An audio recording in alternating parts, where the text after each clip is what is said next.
بیایم بریم که ناخونامو ترمیم کنیم. شاید باورتون نشه ولی من آخرین باری که رفتم ترمیم قبل از زدن چنل یوتیوبمه هولوش 2 ماهی که داره میگز ناخون کارم قراره که دهنمو پاره کنه. تازه از سر کار در اومدم. بیایم با هم دیگه بریم که طرح خیلی گوگولی هم در نظر گرفتم.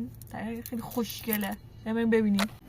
همین که رسیدم منو نشون جلوش و شروع کرد به تراشیدن لاک جلوی قبلی. اسم می‌کردم که بچه‌مو داره می‌تره چون 2 ماه بود که من این لاک رو دستم بود.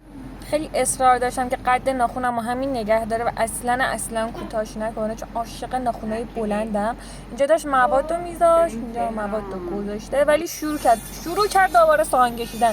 انقدر ساهن کشید که ناخونم از سری قبلم کوتاه‌تر بود. بعد من اینور داشتم سکته می‌کردم، میگفتم تو خدا کمتر ساهن بگیر، تو خدا. می‌بینین ولی خب برفم که اهمیتی نداد و کار خودشو میکرد. ساهن کشید بازم ساهن کشید، هر مدل ساهنی که فکرشو بکنید ناخونام کشید. قدش از اون چیزی که فکر می‌کنید خیلی کوتاه‌تر شد. واقعا خیلی ناراحتم.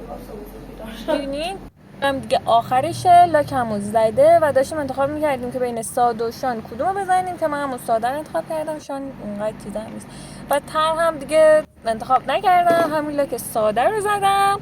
اینجام که دیگه فاینال کار رو فکر کنین که این یه رنگ ساده است ولی من دهنشون رو سرویس کردم تا یه همچین رنگی بهم تحویل بدن. این عکسو بهشون نشون دادم و اسم می‌کنم که دقیقاً همین رو بهم تحویل دادن. کامنت ها بهم بگین که چطور شد.